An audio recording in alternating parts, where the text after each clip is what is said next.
I'm Deborah Stefaniak. I'm the author of the book, The Cover-Up: A Conspiracy for the Murder of Michael Jackson. Today's video documentary starts off with the beginning, some of the evidence that was produced in the book. We're going to further that based on a timeline that I've constructed that will allow you to glimpse the actual evidence that is associated with the cover-up and conspiracy for the murder of Michael Jackson. The Conrad Murray trial was back in 2011. He was convicted of manslaughter. You should know Conrad Murray has been trying to get an appeal in the California courts for quite some time. That fight ended actually at the Supreme Court for him.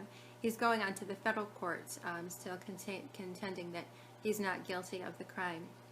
Catherine Jackson also filed suit against Michael's contracting company, AEG Live, and that trial went to court. It was not televised, although some emails did get leaked to the public that were kept under seal. Those emails contained information about how the contracting company actually treated Michael Jackson, and some of those you might have seen in the headlines. Since then, Mrs. Jackson has been trying to appeal her case with AEG Live several times in the California courts, again going up to the Supreme Court level. And last month, that appeal was also denied.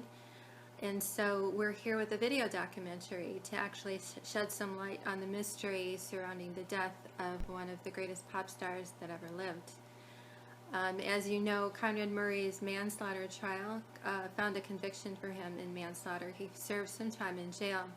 And what you might not know is that there was evidence that was concealed in the state of California under courts, under not only seal, but through amicus curiae, filed by Stephen Cooley, the district attorney at the time in the California courts. Now, this is pertinent information because had that information been out, Conrad Murray may have never been convicted of the crime. Now, there's been many theories out there about conspiracies, and I, for one, was not a believer in the conspiracy theory. But I'm a psychic and a medium, and I've been connected with Michael all my life. And in 2011, when Elizabeth Taylor died, she came to me, and I actually was able to speak to Michael and Elizabeth and find out a little bit more about the details surrounding his death. Since then, Frank DeLeo, who is also a manager of Michael's, passed on as well. And I was able to speak with him as well on the other side to give me some information. The information that these people from the other side gave me allowed me to go back over the evidence both in the Conrad Murray trial on video testimony as well as some paperwork that was produced through the AEG trial with Catherine Jackson. So what we'll be presenting are the exhibits and the video testimony that actually will portray the evidence associated with the cover-up and the conspiracy for the murder of Michael Jackson. Now, conspiracy means there's one or two more individuals that act together in a conspiracy to commit a crime. And in this case, it had to do with both money and death. I intend to show you that AEG Live had all intent on killing Michael Jackson, and the paperwork that I will show you will give you that evidence. I also intend to show you that one of the reasons why they wished to kill Michael Jackson was to collect on insurance, fraudulently collect on insurance. Now, you may have heard of the Lloyd's of London suit filed against AEG Live, and that was around the same time that Catherine Jackson was going to trial with AEG Live. A series of emails that were kept under seal leaked to the press. Those emails were supposed to be given to Lloyd's of London in discovery, and discovery is something that you would do if you were in a lawsuit and you wanted to collect information about what had transpired during a certain deal and produce evidence. Well, the emails weren't given to Lloyd's of London, and Lloyd's of London sued AEG Live for fraud. That suit was dropped by AEG Live once those emails appeared in the press. Now, what you might not know is that the estate of Michael Jackson picked up that suit, and that suit was actually in the state of California, and they came to an agreement, again under seal, with Lloyd's of London themselves, and you'll see why that actually happened as well. So what we're going to start with is the very beginning, because some of you out there probably don't even know the history. I know I didn't when I first started this. Who was in Michael's life on a professional level, who was his manager, or what transpired previous to his death. So we'll start back in 2008. Michael Jackson passed on in June 25th of 2009. But the story actually begins there. So we're going to start at the beginning. When did you next get approached, or when did you next approach Michael Jackson or his people to try to arrange for a concert series? That would have been, I believe, to the best of my recollection, late August 2008. All right, 2008. Who contacted you? Tom Barrack's office at Colony Capital contacted my company. Okay. Now, this was out of the blue contact? Yeah, Just phone call? yes, correct. Who is Tom Barrack? Tom Barrack is a principal in a company called Colony Capital. Is Colony Capital Just a moment. Okay. Yeah, it's distracting, the overhead projector. Thank you. That's still not working. Deputy Jones will accomplish that.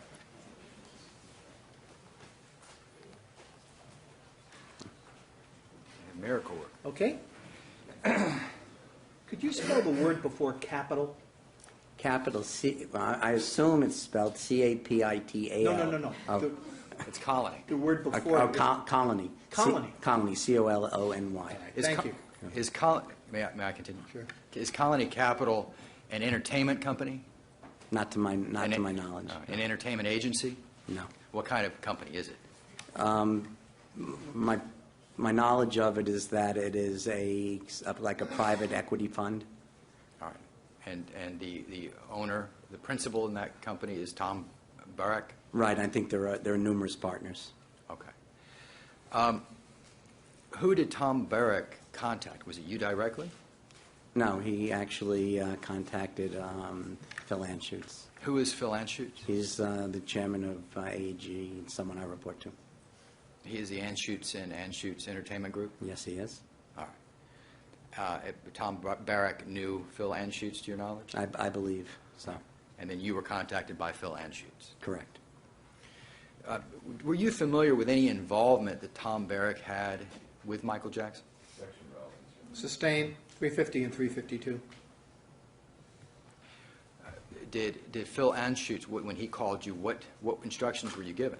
Objection, hearsay, relevant. I'm going to sustain the objection. I think we can go to the next step. Thank you. After the conversation, after the boss called you, what did you do? I had my office set up an appointment for me to go and meet with Mr. Barrack and some of his other partner, a fellow named Richard Nanula, at Colony Capital. All right. And this was where? Where is this? In Century City. I'm sorry. In Century City, California, Los Angeles. All right. Was the meeting already set up for you? No, I set it up. Okay. You made a phone call and you set up the meeting. That's correct. How soon did you meet with Tom Barrack and his partners? I believe it was the next day or the day after, to the best of my recollection. All right. And then what happened? I went in there. I had a meeting with them. Tom Barrack, I think it was Richard Nanula, who explained to me that they... Mr. Phillips, could you speak up just a little bit? Okay, sure. I'll get closer. I believe it was, to the best of my recollection, a gentleman named Richard Nanula, who was a partner in Colony Capital, pretty much led the meeting and explained to me that that Colony Capital had purchased the note on Neverland, Michael's ranch in North Santa Barbara County, had purchased the note on his ranch from a company called Fortress. All right. And what did that have to do with the concert? Objection, relevance, Your Honor. Sustained. Was there conversation about a concert during this meeting? Or concert tour series? That what Richard Nanula You said. can just answer that specific question. The partial answer still can disregard. Mm-hmm. Yes. All right. And who had that conversation? You and who? And Richard Nanula and Tom Barrack. All right. After this meeting, after this discussion about a concert, What did you do next, Mr. Phillips? They set a meeting up for me with a gentleman named Dr. Tomei, who was presented to me as Michael Jackson's manager.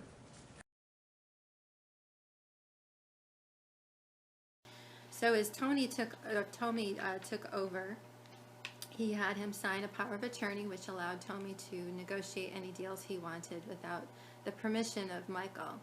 And Colony Capital called their friends over at AEG, and they arranged a series of concert performances called This Is It to take place in London as part of this deal.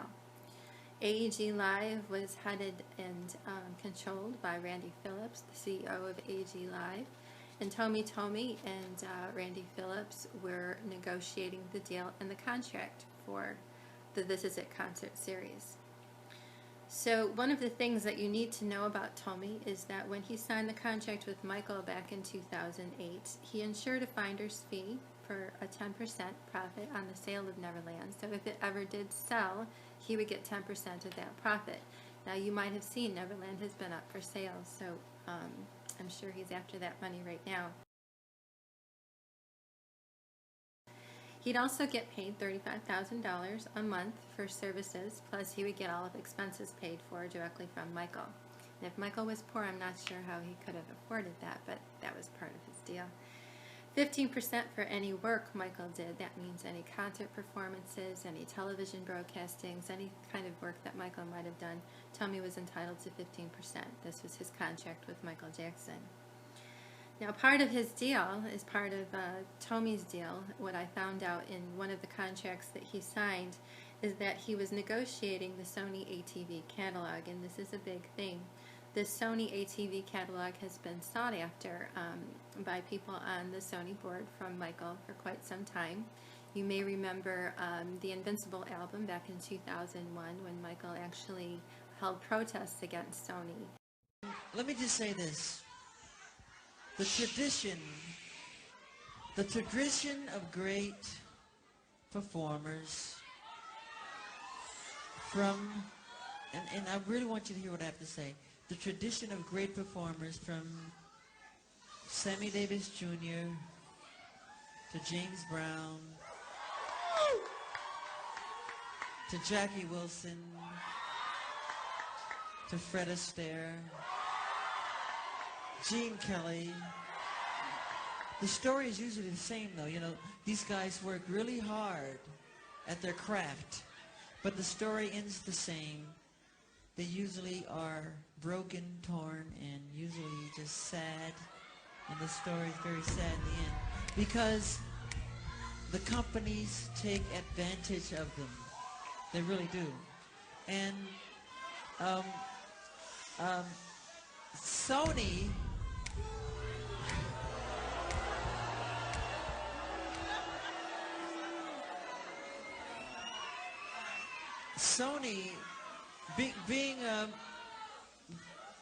being the artist that I am at Sony, I've generated several $1 billion for Sony, several billion, and they really thought that my mind is always on music and dancing, and it usually is, but they never thought that this performer myself would outthink them.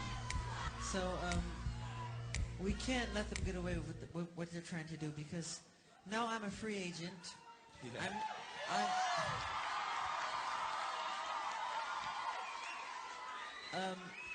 I just owe Sony one more album. It's just a box set, really. It's with 2 new songs, which I've written ages ago. So I'm leaving Sony a free agent.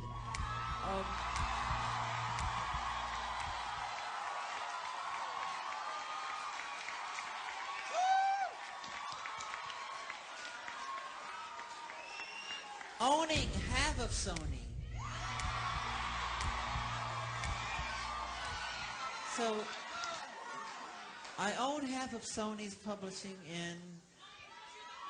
and I'm leaving them, and they're very angry at me because of it. But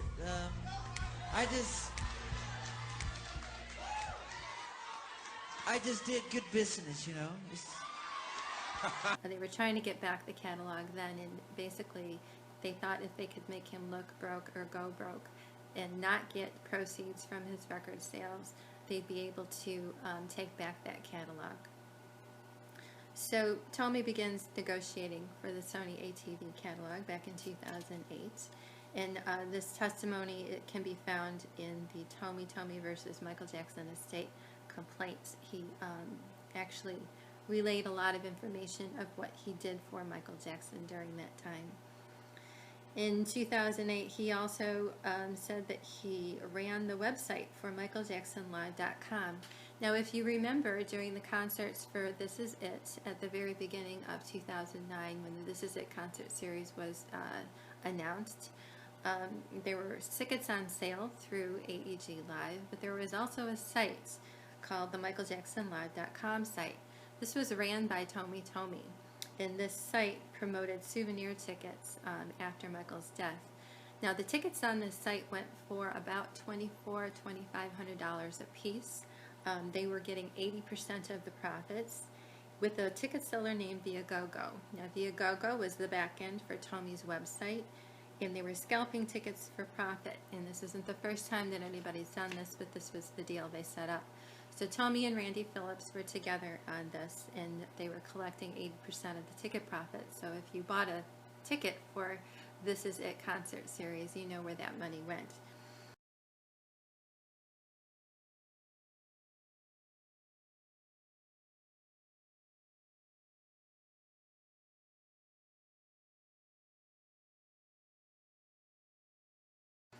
That's why they offered souvenir tickets.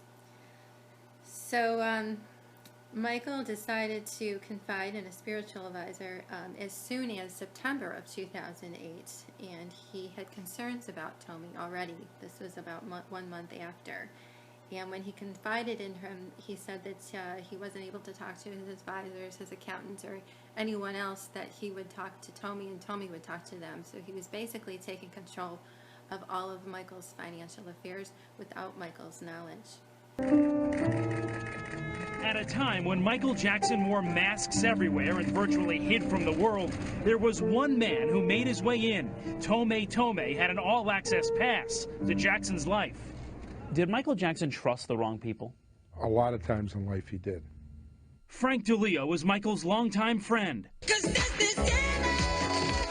and served as his manager during the Thriller days. What did Michael tell you that Tomei was doing? He said he's trying to say who I can see and where I can see them, and he said, I don't like it. He had taken over Michael's complete life. He had taken over. June Gatlin was Michael's spiritual advisor. Michael was deathly afraid of him. That's an excellent word, deathly afraid. What was Michael afraid of?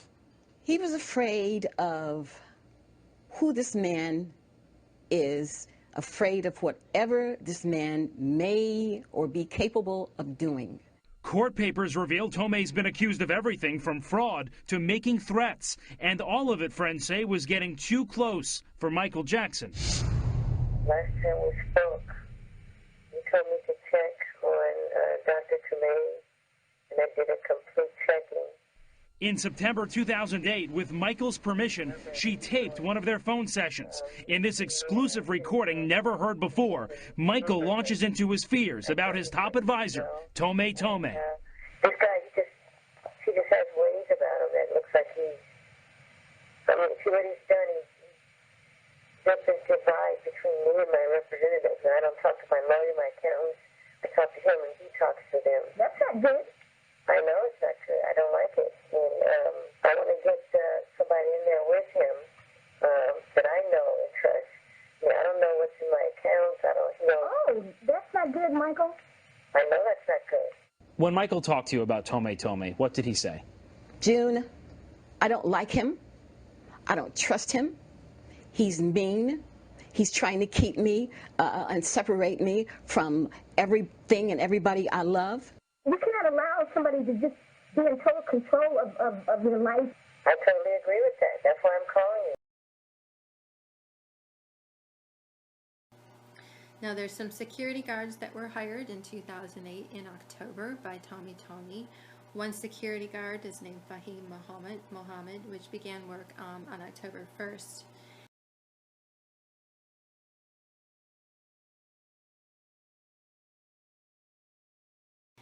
The news around that time and in December were that Sony, also part of the Sony ATV catalog, cut 16,000 workers that year due to net losses. In December of 2008, this was just prior to signing with the AEG Live company to do the This Is It concert series. There was an email that Randy Phillips forwarded to Tommy from the Sunday Independent. This was written by Diane Diamond regarding Michael's suffering and productivity from alleged relationship to alcohol and prescription medication. Now, this is an important detail because you would probably want to ask why he would forward an email like that to Tommy. But if they were intent on committing insurance fraud, intent on taking Michael's catalog away from him and making sure that he wouldn't perform, this would be a great excuse for that. So in January 6th of 2009, Michael moved to Carrollwood. Carrollwood was the home that Michael was found dead in, and that home was secured by Tommy, so he had access to that home. He was also paid for that home for $100,000 a month from AEG Live directly to Tommy. On January 14th, 2009, there was an email from Dennis Hawk, who is an attorney, that Michael was the sole officer for Michael Jackson LLC. Michael Jackson LLC was a party to the agreement with AEG Live. So the agreement with AEG Live in his contract stated that Michael Jackson would receive a certain percentage, and Michael Jackson Company LLC would receive a certain percentage. But if you remember, Michael signed that power of attorney, and Tommy was operating his affairs. So the sole officer, that Michael was sole officer of this corporation, was an important detail, and we'll get to that as well. On January 23rd of 2009, Randy Phillips emailed Peter attachments of the agreement that was signed back in January. This was the contract with AEG Live, and the agreement for a feature film agreement. Now, This Is It, they said, was not supposed to be a feature film, but as you and I know, it has been a feature film. And that was negotiated with Randy Phillips, Tommy, and as well as John Brick and John McClain of the Michael Jackson estate. So you can see kind of where we're going. Now, the AEG Jackson contract was signed allowing AEG to collect assets in the events of cancellation. Now, this would mean if Michael canceled any part of the tour, that they would receive the Sony ATV catalog and any other assets that Michael had. They were also paying Tommy, who was receiving $35,000 a month from Michael Jackson, an additional $100,000 per month, and fronting him dollars in the millions to pay directly to Tommy. Michael was ultimately liable to pay all the tour costs, if not recouped from the shows, if these shows were canceled. And this was up to 31 shows or greater number as agreed by Jackson LLC and AEG, not Michael Jackson, Jackson LLC, which would mean Tommy and AEG, aka Randy Phillips, would have to agree on what the number of shows would be, in which they did.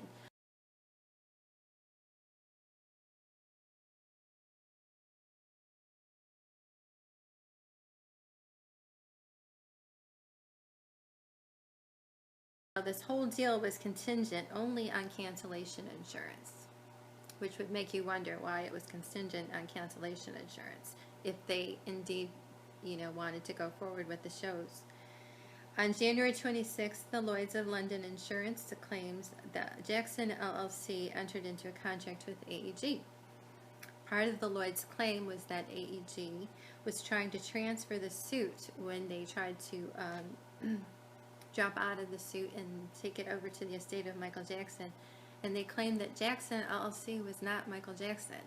So they had some prior knowledge, and you could tell that obviously that there was some details in that little agreement that they made with the state of California under seal when Lloyd's of London actually came to an agreement with the Michael Jackson estate.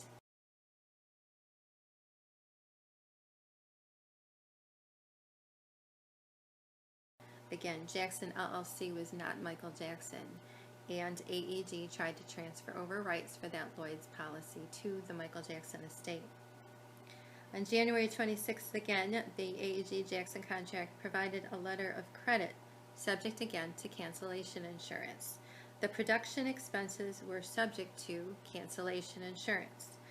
Artistico, which was the artist company, Tomy Tomy, was to ensure to cover the risk of loss for profits and for production. This was per the AEG contract that was signed in January of 2009 at the inception of the agreement to do the This Is It concerts.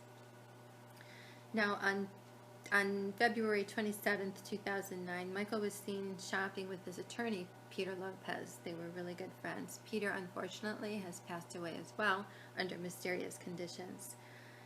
On February 27th, 2009, Paul Gongaware emailed AEG execs that they were holding all the risks, that they were going to add shows without approval from Michael Jackson himself.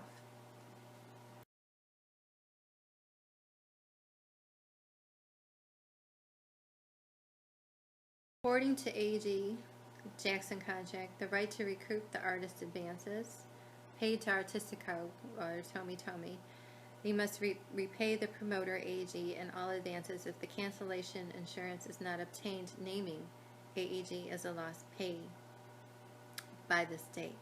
And that was March 1st, 2009. Also on March 1st, 2009, Kai Chase was hired as a personal chef for Michael Jackson in the home on Carrollwood. March 4th, Michael Jackson's production company, MJJ Productions, sued Julian's Auctions, seeking to halt a sale, arguing that Jackson hadn't authorized it. And Michael is no longer speaking to Tomy. So basically, Tomy went in, he made this deal with Neverland, and then he said that he's going to take all of his possessions and he's going to auction them off at Julian's, signing from MJJ Productions, not giving Michael any of the information or even asking his permission.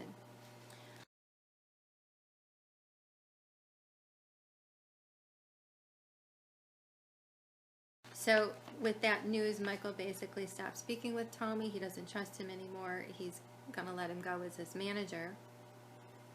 He stopped the suit with Julian's auction, so his stuff wouldn't be auctioned. Now, if you've been paying attention to the headlines in the news, you would know that that auction did take place, and Neverland is for sale, which gives you an indication of who has control over it still. On March 5th, 2009, it was the press conference in London for the This Is It concert series. This was the announcement of the 10 shows. We're going to go to video here to show you that announcement. That was cut, footage was cut. But you'll see at the end, Michael's no longer speaking to Tomy, yet Tomy was still there with Randy Phillips. And at the end of that video, you can see Tomy actually grabbing his arm. He was both physically abusive and emotionally abusive.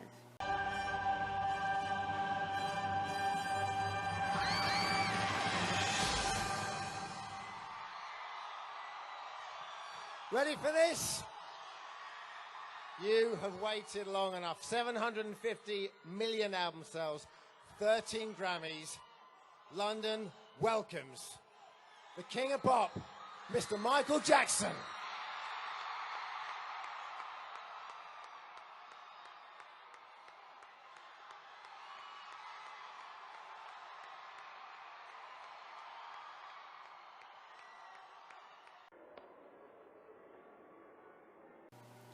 Emails that day coming from Phillips, Randy Phillips, said that he and Tomy were there and had to dress him, that he was an emotionally paralyzed mess, speaking of Michael Jackson, and he had just slapped him.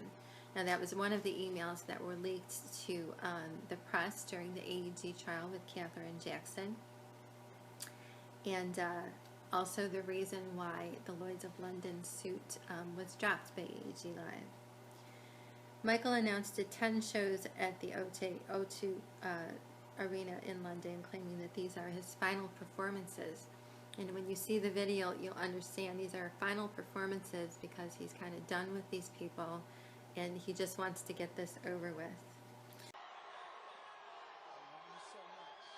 I love you so much.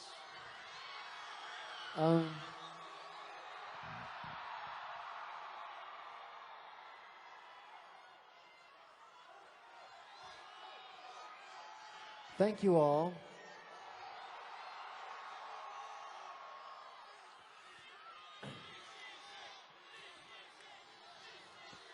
This is it. This is it. But I just want to say that these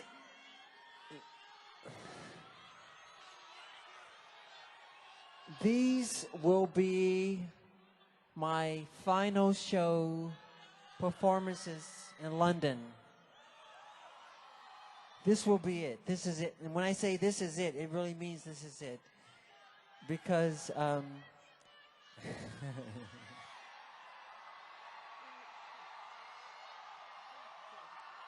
So the O2 tickets go up for sale. They went up for sale on March 11th for 10 shows. On March 11th, Randy Phillips stated to the press that Michael called him all the time and says, Randy, no more shows. I would think that he probably meant he didn't want to do any more shows. Yet on the 12th of March, the shows get increased to 27 shows, to 45 shows, and then 50 shows.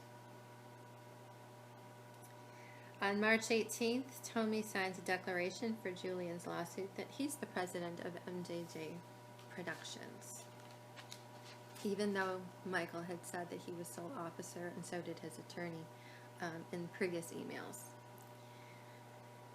In March of 2009, on the 24th, Rolling Stones magazine reported that Dr. Tommy and Randy Phillips, CEO of AEG Live, the company promoting Michael's London gigs, said the pop star's stake in the Sony ATV music publishing catalog, which owns the Beatles catalog, is keeping Jackson financially afloat, but he's borrowed hundreds of millions of dollars against that investment.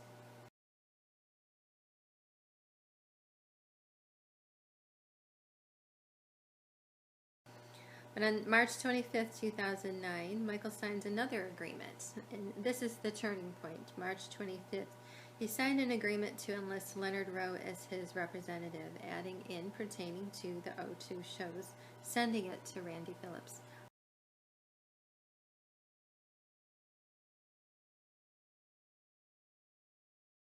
So Tommy is fired at this point. Michael tries to regain control of his life by hiring Leonard Rowe as his manager instead.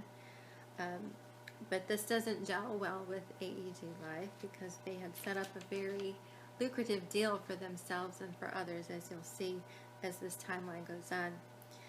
On March 25th, Michael writes a letter to Randy Phillips that Leonard Rowe is his new representative. On the same day, there is a letter that's written to Jeff Cannon terminating his services, asking for all of his books, his records, and other documentation to be forwarded to Barry Siegel. Now, this letter to Jeff Cannon was written by AEG Live and to Tommy, and they terminated his services to forward the accounting information to Barry Siegel because Barry Siegel was formerly on the 2002 will that's currently being run by the state. These all are people that were from Michael's past that he never trusted. Now all this information is going back there.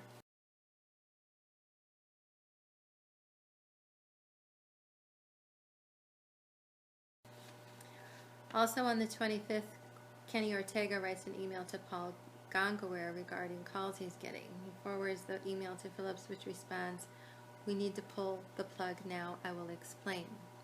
Now, pulling the plug now on March 25th would mean they would pull the plug because now Tommy is no longer in the deal. If something happens, they don't have control of who's negotiating for Michael's assets anymore. And Tommy was negotiating, as you remember, for the Sony ATV catalog. On April 1st, 2009, Michael's attorney, Peter Lopez, his good friend, is fired. Also, Frank DeLeo releases a statement that he is Michael's manager. Now, Frank DeLeo was Michael's manager quite a long time ago, and he didn't trust him, and he fired him. But Frank DeLeo comes back on board, and we'll find out that Sony ATV also put Frank DeLeo on the board for Sony. So we have all Sony people coming back in. Michael's accountant is also fired by an assistant, not by Michael himself, which would mean either Michael Amir, who was called his assistant at that time, or Tommy Tomei. Now, Frank DeLeo, based on his statement that he's Michael's manager, going through the records, we'll see that DeLeo was also employed by AEG Live, and another security guard, Alberto Alvarez, was also employed by AEG Live.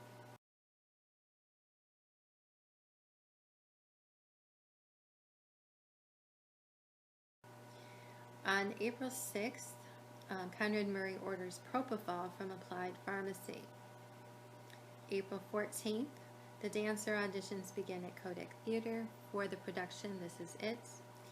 On April 14th, Michael signs the revocation of Tomei's power of attorney, taking back control. On April 15th, Kenny Ortega begins working with Michael on This Is It. This is mid-April, and he said they had to start the shows from scratch when the shows were supposed to start, I believe, that June, and then later the dates were moved to July. On April 20th, there is an email from Tim Woolley of AEG to Paul Gongaware and Sean Trell, both of AEG, that they should bind immediately for insurance because the British tabloid presses will continue to print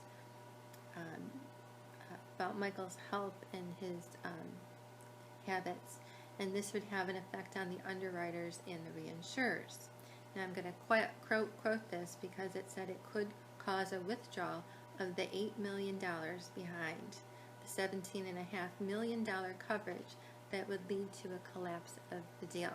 So basically what he's saying in this email is that if they don't have this coverage, coverage for $17.5 million, they're going to lose the $8 million they were willing to invest to get the insurance covered and to get the profits from the insurance once they canceled the shows.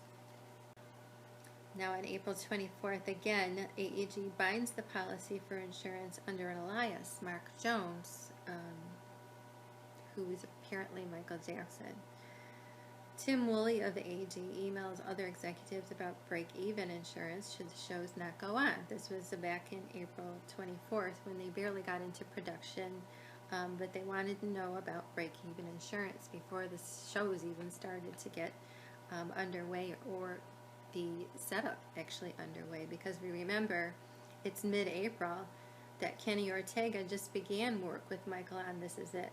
So that's April 15th, and already on the 24th, they're already worried about break-even insurance, which again attests to the fact that they're looking at canceling the shows and collecting on the insurance, and you'll see more evidence as we go forward here.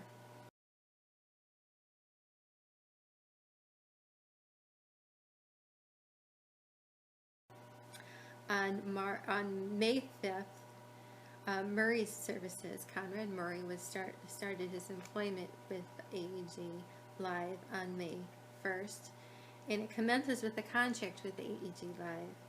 And this contract with AEG Live required him to perform the services reasonably requested by the producer, which means he's under the producer's control. He's under control of AEG Live, and also named the producer, which is AEG Live, as additional insureds on an insurance policy he was to hold.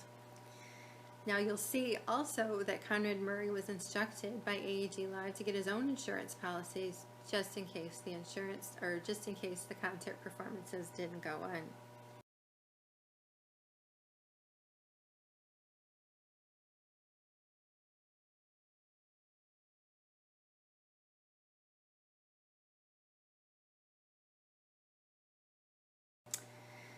On April 24th, Denise from the insurance company responds to break-even insurance.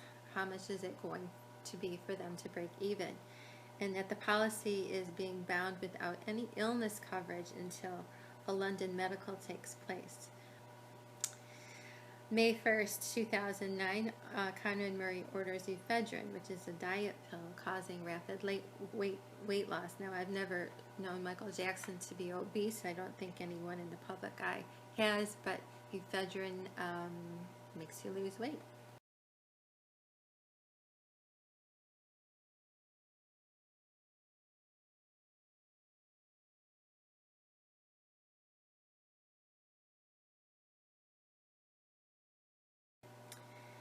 On May 5th, 2009, Tommy is given a formal termination letter from Michael.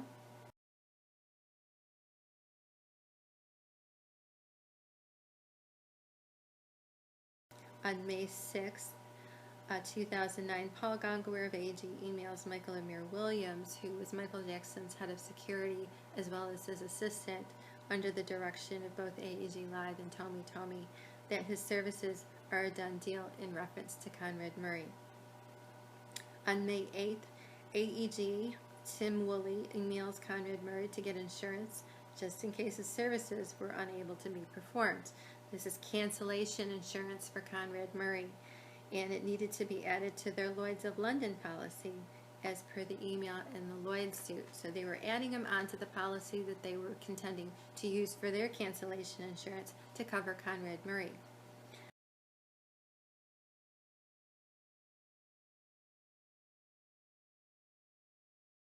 On May 8th, 2009, on or about this date, Conrad Murray requires a new insurance policy.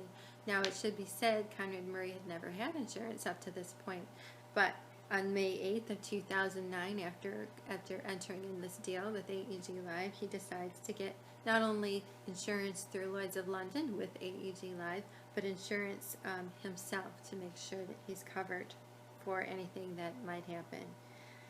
On May 10th, 2009, just 2 days later, you might recall that slurred speech recording that Conrad Murray did that was played in court of Michael doped up on drugs.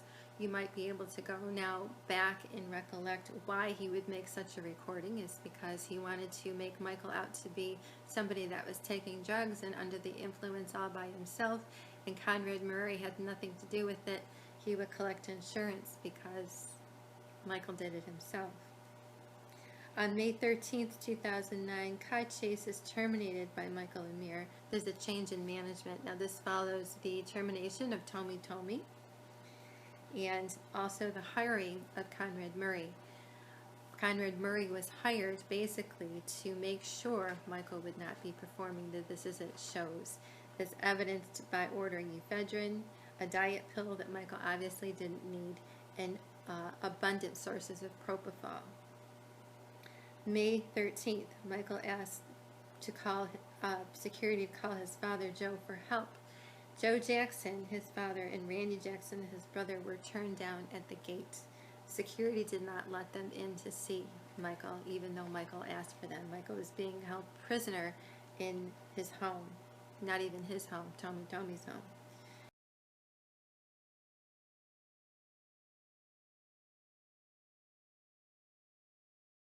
On May 15th, 2009, Murray responds to an AEG email that his services are fully engaged. So at this point, he's actually fully engaged in his services, which means he's making sure that Michael's not being taken care of, but actually doped up enough to not be able to perform.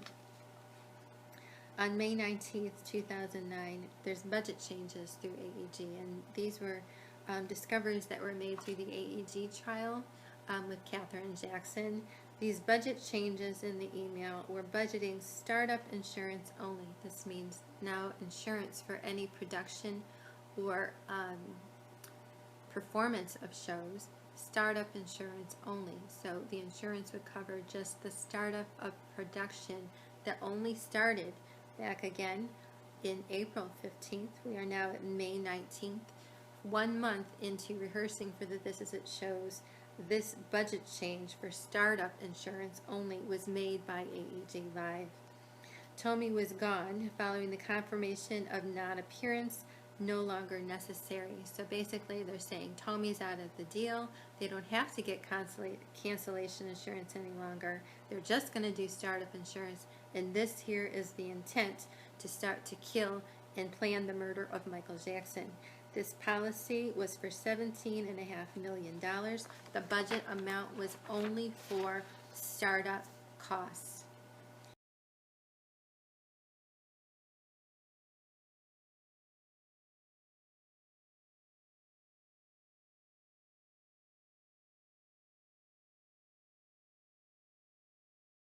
May 19th, 2009, Tim Woolley emails to Randy Phillips, subject May 16th, digital files, differences in budget. They budget Conrad Murray for 2 months. Now, if Conrad Murray was to go on to the This Is It tour, concert performances with Michael, why would he be budgeted for 2 months?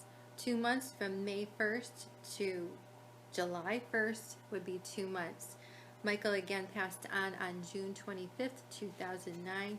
Again, this is evidence of their intent to kill Michael Jackson, budgeting Conrad Murray for 2 months only.